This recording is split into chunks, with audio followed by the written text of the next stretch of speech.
Hi, welcome back to another episode of the Ultimate Relationship Show. And today I have such a fun guest, Michelle Patterson. I'm going to tell you a little bit about her. But first, in case you are new to this show, let me introduce myself. I am Midori.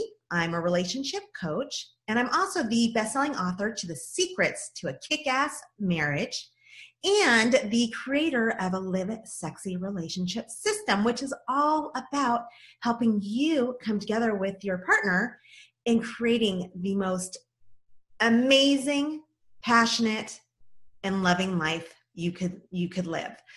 So that is what these shows are all about, helping you live your best life. And today we have Mrs. Michelle Patterson with us. And let me just tell you a little bit about her. She has become my very, very, very dear friend. I adore her because I respect her and I love her mission and I love what she does. And on top of all of that, she is so much fun. But let me give you a little bit of a background on Michelle. So she is the CEO of Women Network and the president of the California Women's Conference, which is the longest running women's conference in all of the United States. It's a big deal. And she is also a sought after media commentator for the Huffington Post, CNBC, Fox Business News, Bloomberg, and so many others. She's always talking to someone somewhere. And Michelle lives in Ladera Ranch, California with her husband of almost 20 years. His name's Eric. And their two children, Jacqueline and Chase. So welcome, Michelle. Thanks for being here with us. I know we need to have a show so that we can go ahead and get up to date and see what's going on. I know. Right. Goodness. It is. Yeah, we're so busy that it's hard to connect. But what Michelle's going to be talking about today is she's going to be talking about how she does all these crazy things, all these amazing things. She's really developing a huge movement for women, and it's a lot of work. Every time I talk to her, she has some new pot cooking and really kind of moving the world, and it's amazing to watch. But it's even more amazing to think, how does she do it all and keep her marriage going and keep her kids sane? How does she do it all? So we're going to find out some of her tips and some of her secrets today. So Michelle, tell us a little bit about what you have coming up. Tell us about the California Women's Conference, because I know that is coming up in the near future. Yeah, so going back to your question about how do you do it all, and I think what happens so often is that, especially with women, they think that they have to have all the answers. They think they have to do it themselves. And there's no way that I'd be able to do the California Women's Conference without my team and without the support of them coming in. So I have comfort in knowing, my job, my gift that I show up with is to be that connector. But again, and then get out of the way, paint that picture, what that vision is, keep that space for the vision, and be real clear on this is what the outcome is. Pull those individuals together and then get out of the way, let them do what they do, so well. So it's really, really important is to be able to ask for that support and develop relationships where there's a clear message of, how can we work together? How can we go ahead and really collaborate and build off of each other's gifts, our strengths, and have that win-win relationship and build. I mean, that's the only way that I know how to do a global movement is be able to come together and truly work collectively. Right, which is such a good point in that you need to rely on other people. But sometimes because a lot of your people that you work with are volunteering. So how do you do that? Do you have some tips for those of us who are involved in school, whether it's helping put together the spring extravaganza at our kids' school, or at work where we're in charge of certain employees and we're trying to bring them all together? Do you have some specific tools that you use to help get people motivated and wanting to continue working with you, especially when they're not getting paid? Absolutely. And so, time is money. I mean, my husband makes the comment sometimes. He says, he goes, it would be easier for you just to go in and ask for money. He goes, the things that you're having people do, and I have people who are running companies out there picking up trash, for a major event and be able to help out. I mean, it truly is a collective, collaborative effort. I mean, I put on events of 30,000, big, huge festivals where, again, we have people that come in. So regardless of whether you're volunteering or it's a paid position, is being very clear on what those job duties are, what's the role of that particular position, how is that position going to be reporting back what they're working on. And so one of the things that I do, and you and I've talked about this before, is when I go into a meeting, I will have sat down, and even if it's just 5 minutes, I will take out my journal or my iPad, put it right into the notes of what is it that I want as the outcome. What do I want to achieve from this meeting? What's the win-win on both sides? How do we want the organization to be received? How do we want it to be perceived? And again, so that when I leave that meeting, I'm clearly identifying what those objectives are in my head. And so then when I start the meeting, because again, a lot of times what happens is we go on these meetings and we set up these partnerships, but they're heavy duty meetings. I mean, they're truly, best intention, but what's the outcome? What's the follow-up? What's that next step? And so I think about, you've volunteered many, many hours, but we had and we're dear, dear friends. I mean, we traveled together, had fun times together. Having said that, though, we sat down and you took on, the California Women's Conference, the virtual summit for Women Network. And so we had a set, this is what the description is. This is what our objective is. This is what the outcome is. These are the milestones. This is what we want to achieve. And, and we went back and it was like, okay, I'll go ahead based on our conversation today. Let me go ahead and put that in writing and be able to push that out. And again, it didn't take away from us being dear friends. If anything, it really protects the relationship. Totally agree. It's so important to have, I talk with my, in a lot of my trainings and my coaching about having a vision of what you want, and you really have to. So you broke it down. If you're going into a meeting, if you are planning a huge event, whatever it is, I hope people are making some notes here because these are really powerful tools to use in so many aspects of your life.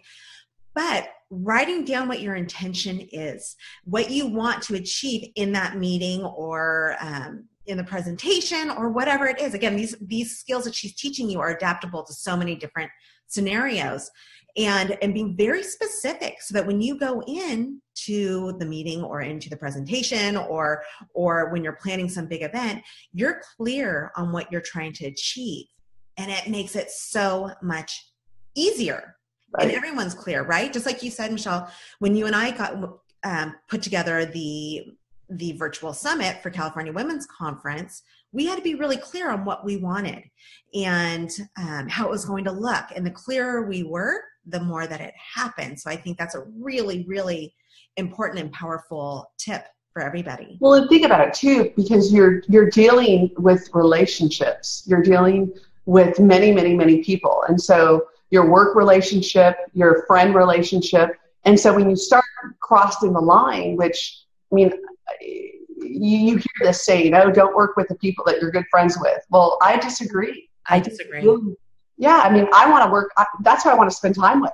I would rather, and for all my friends, they'll tell me, I never see you. I want to spend time with you. Great. Volunteer. Get on board. Be a part of the community. When you kind of go through that mindset, it's different. It's a different mindset. So that's really, really important is, again, and what is it that you want as the outcome? Oftentimes what happens is we'll go into a meeting, into a discussion, and we have no idea what we want.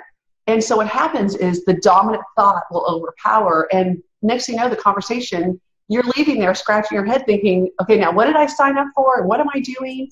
And it's not focused on what your purpose is and what your cause is. So you want to be crystal clear, because if you don't have a plan, what happens is others will come in and they'll create a plan for you. Oh, and then it gets all convoluted, right? I have to stop you for a second because as you're talking, I forgot to mention, and this all applies to your relationship as well. So you can, if let's say you and your partner, your husband, your wife, your boyfriend, girlfriend, doesn't matter who it is, you guys are struggling in a certain area and you set some time aside, which I teach you guys to set some time aside to meet, to talk about whatever it is that you want to overcome. Remember, we talk about obstacles and finding ways to get through those obstacles without killing each other. This is a very, very constructive way to do it. So again, writing out what's your intention. What do you want to happen at the end of the meeting with your partner? And I hate to call it a meeting, but I love that though. I mean, my family, when we're on and we are just cranking, we're doing family meetings. Mm-hmm. And my husband, I think about even last night, he's coming to me and he's like, okay, let's talk about this. And I want to talk about this. And I'm literally winding down. I mean, the last thing I want to do is talk about, 2016 plans and what we have. Now, I love that kind of stuff, but not at 10 o'clock at night when, I'm literally getting ready for bed and going to sleep. And so I couldn't agree with you more. And this applies to, I call it my magical journal, but I can pull out my journal and it's every single meeting. It's not just the business meetings, but it's whoever I'm actually meeting with, and even my relationships with my friends. And what happens is it forces you to be present. It forces you to be, at that conversation. So even this right now, it's what do I want as the outcome? What message do I want to deliver? How do I want to support Midori in communicating to her audience? And we're talking about relationships and how to have your best relationship. So it's being able to get crystal clear going in and it only takes like 5 minutes, 10 minutes. And I can give you a quick example. I was headed off to LA. I was meeting with an investor that flew in. They had another event and we were meeting. And I can remember I was racing in and I'm in the lobby. And before I went up and got in the elevator to head up for the meeting, I stopped, sat down. I took 5 minutes and I wrote out and I answered these 3 questions. What do I want as the outcome? What's the win-win? How do I want to be perceived? And what's the follow-up that I see happening from this discussion? And I went in and literally within 5 minutes, and I'm just writing. I'm not, I'm just really coming in as what's that vision and capturing that vision. And I wrote down that, I wanted them to come in as a significant investor. I wanted to go ahead and have that start immediately. I wanted to be perceived as we were well organized and that this was an investment that would be able to have the return that they were looking for. And so I covered that in 5 minutes. And again, all the ideas were going through my head, but I hadn't committed it into writing. Yeah. And it was funny. And, one of the individuals that was there that was coordinating this and putting this together. So I get done with that. I head upstairs. We sit down for dinner and we have this meeting and it literally was like clockwork. It went through and the meeting was exactly what I had put down on paper to the point where we were leaving and the individual that coordinated the whole meeting, she looks at me, she goes, okay, that could not have gone any better. She goes, that was like amazing. It was exactly what you had talked about in wanting as an outcome, Michelle, because we had spoke when I was driving up to LA. But because I committed to it, I put it in writing. So again, I was clear. So that way, when we started having the conversation, I was able to direct the conversation, come back to those bullet points, and be able to really come up with a plan. So then when we left, it wasn't a meeting that was for naught. It wasn't this howdy-doody meeting. And, again, you get the warm and fuzzies, and yes, it's great, and you're working with people you want to work with, but there was clear action steps. Yeah. That you're able to bring it back in case it does start getting a little bit too off track. Those 4 points that you want to come forward. And so you can always bring it back because that's all you're thinking of is those 4 points. And another thing I want to bring up is another big part of what I teach for my couples are setting 90-day goals and living your best life and pushing yourself into a whole new world that may seem scary. But when you listen to Michelle, this is why I bring you people like Michelle. she shows you the system. It's not something that is so far reaching that it's impossible to be able to relate to that. She's just giving you hardcore tips, very actionable, easy ways to help you get to that next stage. So I hope that you're thinking of it in that way too. Even though Michelle's doing these big power meetings, what she's showing you is that you can take that same skill set that she talked about and apply it to whatever you want to help you advance in your life, to help you advance in your career, to help you in your relationships to make them stronger and happier and better. So that's what this is all about. Love it. Well, and the other last piece too is, again, we have the best intentions. We go in the last piece of it. So the first one is to go in with a plan, and actually write that plan. When you fail to plan, you plan to fail. Right. So go in, spend that time, not at the meeting, but before the meeting, even if it's 5 minutes. It's amazing what you can accomplish in 5 minutes. So write out, answer those 3 questions we talked about, go in with a plan. And then during the meeting, what I've been able to do is make sure that you're capturing those action steps. And so I will use my iPad. I'll go ahead and comment, literally in the notes, be typing up, what's the agreed upon action steps that we want to achieve from that? Because again, that's when people are most excited. Everybody wants to participate, especially with what we have going on, this global movement. And we've got, organizations and companies that, have thousands of employees, and they're $5 billion company, revenue streams. And so huge companies. And so there's a lot there that a lot of excitement. So again, it's getting those into action items, SMART goals. We've heard this before: specific, measurable, attainable, realistic, and time bound.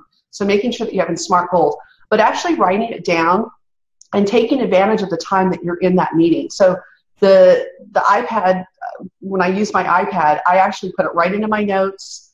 I then, immediately following the meeting, I take another 5-10 minutes, clean it up a little bit. Sometimes if there's more information that's needed, I'll go ahead and send it over to my assistant to, add the logo and add information, but then to immediately follow up with those action items. And what happens is it serves 2 purposes. One is it keeps everybody on track. It lets everybody know that was part of that meeting, what was agreed on, and the timeline. And again, it's a SMART goal. But it also, what it does is it shows the individuals you're working with is how organized you are, how on top of your game you are. You've got this information that's coming back. And it doesn't have to be so elaborate. You don't have to have 3 or 4 pages. It could be as simple as, the bullet points. And sometimes the more simple it is and what the desired outcome is, the better. And you hear those stories about people writing notes on a napkin. They're at a meeting, and it's like, okay, this is the business plan. This is what we want. It's written on a napkin. So that's the mindset of this. And the notes piece that I use for my program, I can go ahead and email literally the notes right there off to that individual. And I've done that before, where I've been in meetings and said, okay, let me go ahead and send that off to you right now. And what I found is that when I don't do that and I wait, and then it's because I want it to be perfect, and I want it to look great and have all the bells and whistles. And so I wait a week. Well, what happens is I lose pieces of the conversation that was agreed upon because I'm so worried about making it perfect. So again, my recommendation to this group was get it on paper, get it in an email and send it off, within the hour, if not minutes, following your discussion. And that applies to everything. It applies to all meetings. And I could see it being used. I haven't done it, but I think I'm going to with meetings with my husband. Again, I want a new word for that, Michelle. I want something else when you're meeting with your spouse to talk about relationship things. What's another? Well, how about you heard me refer to my husband as my lover. My lover. And we've been married. Oh, there goes my dog. I see him. I'm at my house, Mr. Big. Friday. But again, it's like one of my fun things to do, because I'm a total planner and I'm a visionary, is I love sitting out with my husband and dreaming. And so for me, it's, I'm dreaming with my lover, and looking at all the fun stuff that we want to do. And he's really bad about scheduling time out for vacations and I am too. I mean, definitely a workaholic. And so that's why you're going to be going through my program that's coming up soon. I can't wait. And we'll be working on all those things because that's what happens. We get so busy and we have the right intentions, but usually the relationship part is the part that gets put on the back burner because you're going to see him that day or soon anyway. But it's huge, Michelle. It's huge. We have to go on vacations together.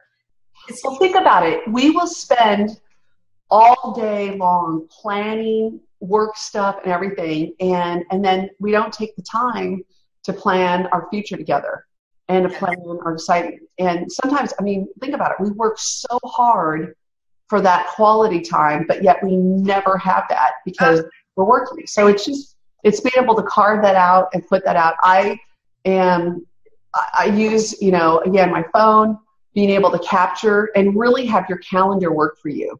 And all the things that I'm talking about, when I have rough days where they're not organized and I feel like someone's dragging me by the hair, it's because I'm not working my plan. I'm not going into my meetings with a set plan, and then I don't have the follow-up. So again, I look at my days and I think, okay, what did I accomplish today? And did I move that, the process forward? And it's when I follow that process of capturing that content, pushing that content back out, that's when I have great, great days. I love that. And just so everyone knows, on our website where we have Michelle's podcast, these notes will be in there as well. So the highlights of what she's teaching us, because these are all really, really important. And then along with that in there is going to be a reminder to make sure that you plan your dates and your little vacations together. Because we all can use some reminders and we can all use some highlights. And I'll give you an example. And I'm going to send you that note.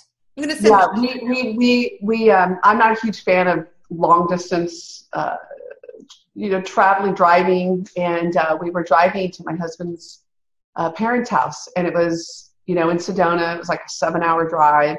There was the two of us.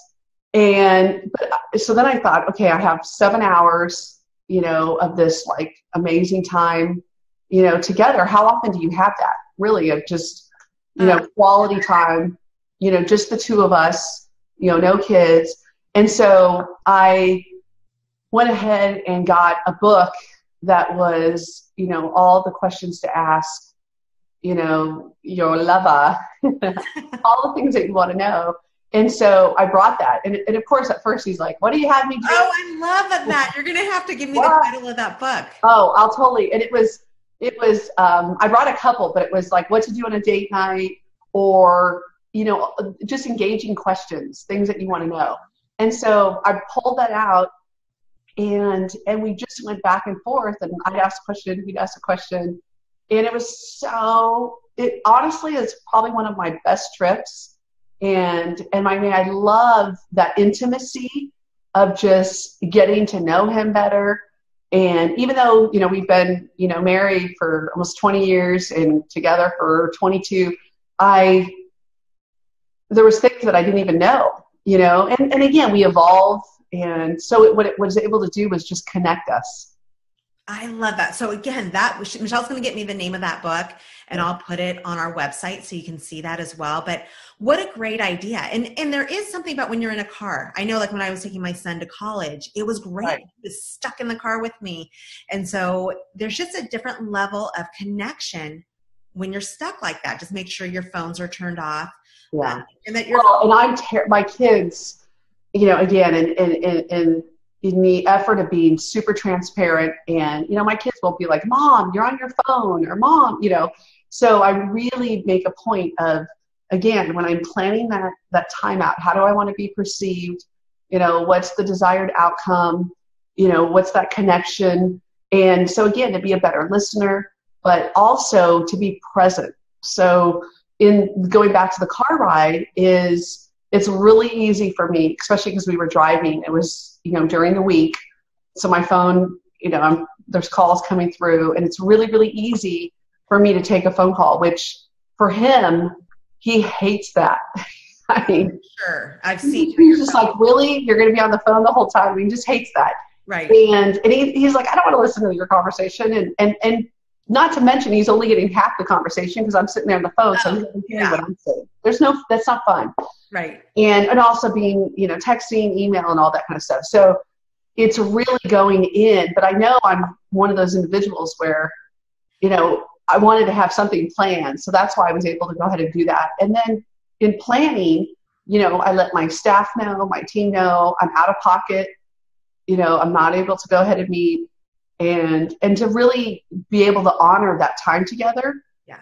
And I was able to show him how much I care without saying to him, oh, well, I'm going to wipe the day clean, and he was able to see it. He knew I was putting value. Yes. And I want to make a quick point before we go into our truth or truth game, which Michelle has not experienced yet, but real quick, there's so many points that have come up in this conversation that are important. When you are so busy, which so many of us are, most of us are, people who watch my shows tend to be overly busy. Michelle talked about just turning everything off and just being super focused. So if that is your life, you just are all over the place and it's very difficult to find those times to be together. Sometimes we can't change our life, but what we can do is when we do have those opportunities, whether it's in a car ride, whether it's out to dinner, whatever it is, but time that you plan, because that's what I teach. But when you have those moments together that everything's turned off and you are 100% not just physically there, but emotionally there with your partner so that they feel it. So it's not just you giving lip service that you're going to be doing this and that. And the other thing is that you're actually showing it, because that's the money. That's where it's at. And that's how you create a happier relationship and a happier life. Well, and I love that, Midori. And I think what happens too is it starts with us. So what's the relationship that you have with yourself? And I can remember there was a time where craziness was going on, and I made this comment to my husband. I said, I'm so happy now. Things are so crazy, and I'm running this massive organization that's a global entity, and things are so crazy. But what I've done is I've actually carved out time for myself in the relationship with myself, and I'm meditating.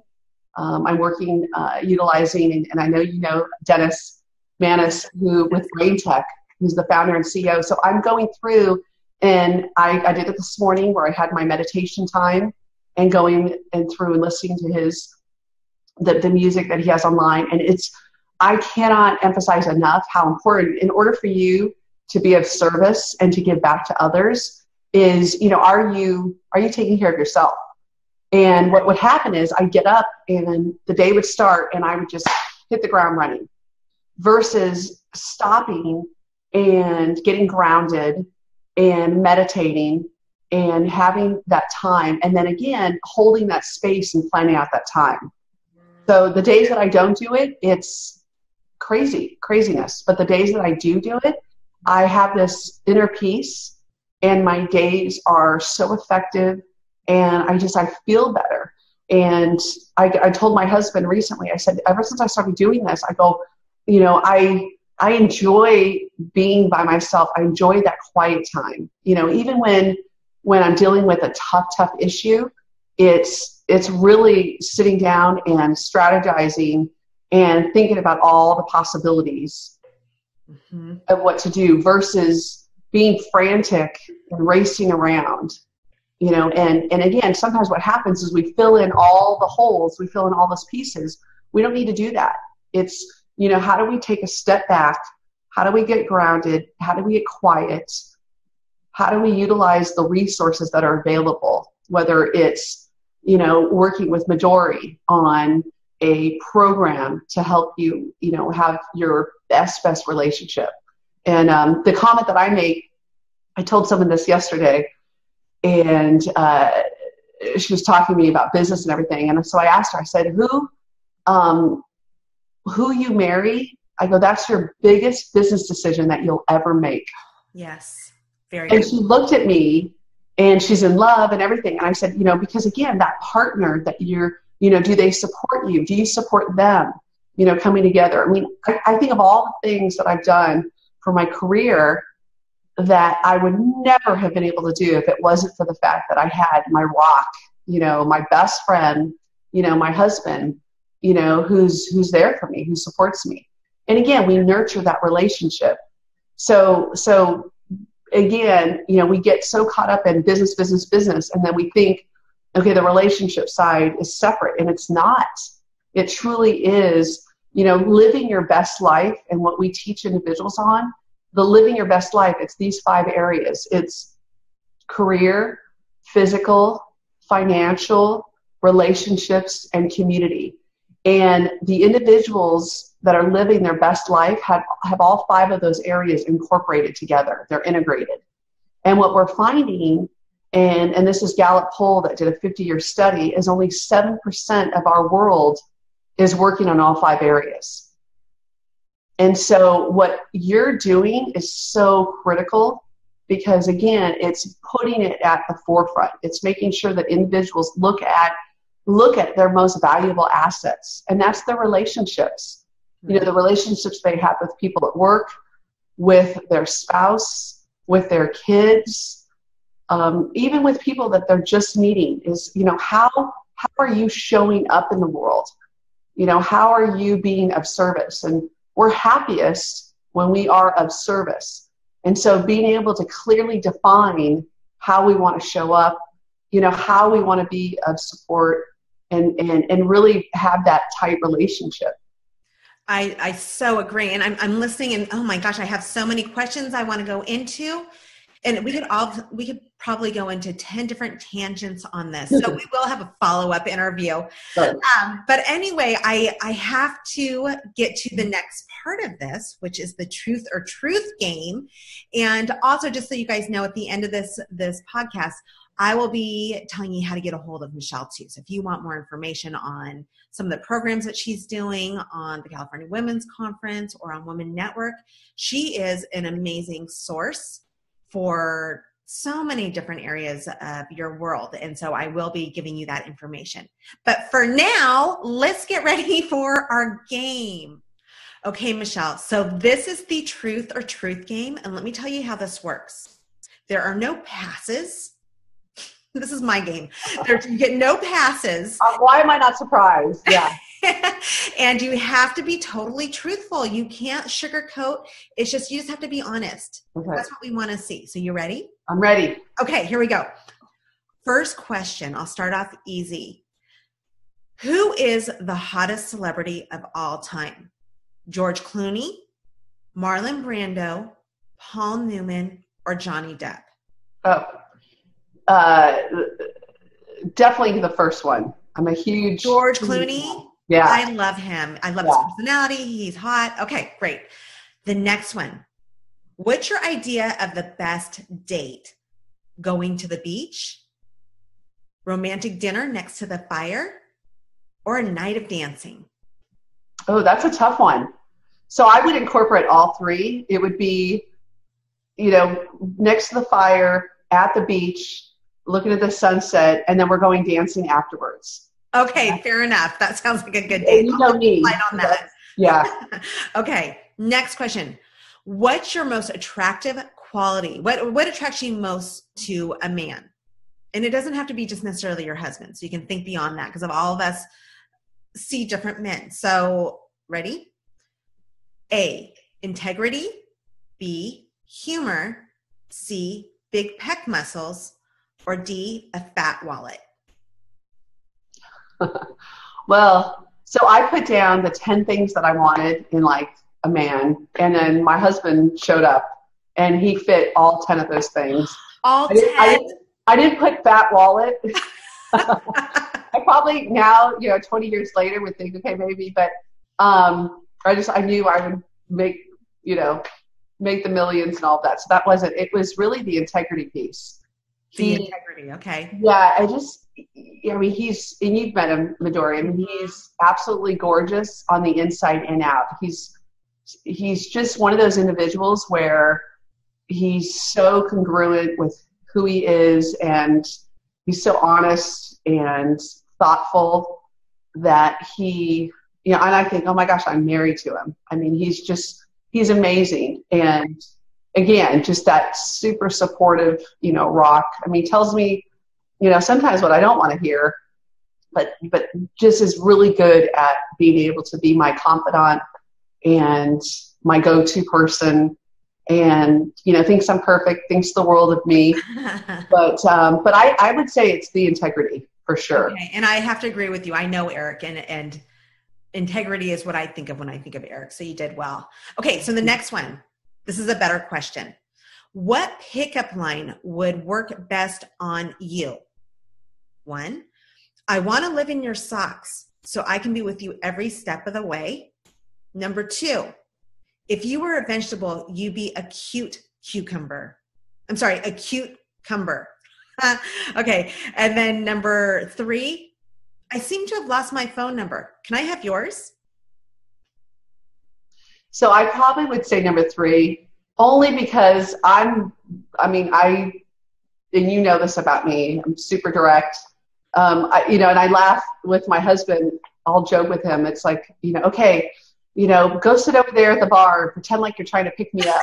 And he's like, I don't want to play that game. And I'm like, okay, now I'm going to be really hard to get. So get over there. So, and he, again, we're very opposite in our personalities. He's, an introvert. He's shy. I'm very much an extrovert. I mean, for me, I have a chance to talk to every single person. That's my idea of, really fun. Whereas for him, it's that one-on-one. So I would say probably the third thing, just again, direct to the point. I love it. I love that one. I seem to have lost my phone number. Can I have yours? That's a great line, guys. If you happen to be watching this and you're single, use that one. That's a good one because it's clever. It's funny. Okay. The last and final question. Are you ready? I'm ready. The best invention, lip gloss, Spanx, or Viagra? Okay, so again, I'm applying this as honest as I can in my own life. Probably lip gloss. Lip gloss. Okay. Yeah, I hate Spanx because I'm just not comfortable. It's like, it's just not comfortable. To me, I'm like, okay, if I'm going to wear something, let's wear something that's, going to be flattering, that I don't have to like suck it in for 12 hours, to have this.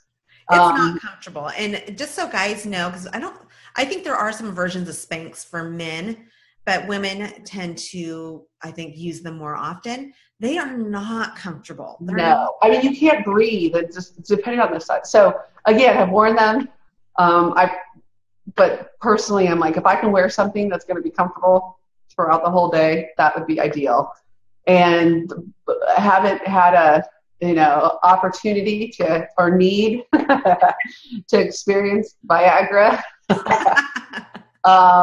In fact, Eric, my husband, just turned 49. So there's, we just don't have any need for that. Well, just in case, it's good to have in the back. Yeah.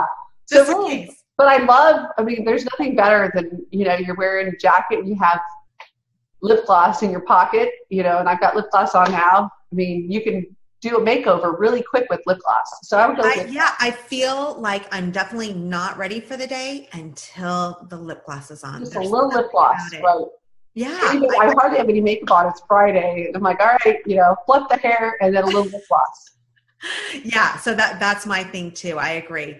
And today I had to wear even extra lip gloss because today on Periscope is Happy Hour Friday. Every Friday we do happy hour. So, I need a little bit better for Happy Hour Friday. So okay, so I don't think I've ever talked about Viagra or anything. So I'm impressed with your questions. That's good. Thank you, Michelle. There was a lot of thought and study that went into them. I can tell. Tell. Yes. And that's what we're all about here at the Ultimate Relationship Show. We really dig in and we find the truth. So that's what we're about. Michelle, thank you for being with us. It's always fun talking with you. And I love your tips and can see how it can apply to so many areas in our life. I knew you would be a welcome source of information. And so all of you, if you would like to learn more about Michelle, go to my website, MidoriVerityInternational.com. And remember, international is abbreviated. So MidoriVerityINTL.com. And that's where you'll find Michelle's information along with the notes from this podcast and how you can get a hold of her. So I invite you to go there. And once again, Michelle, thank you so much for taking your time and being here with us and getting out of that crazy schedule that I know you have and just carving out some time to be with us. Good. Well, I love you and excited to go on this journey with you. So looking forward to continuing the programming and working collectively together. Sounds great. Me too. We'll talk soon. Thanks.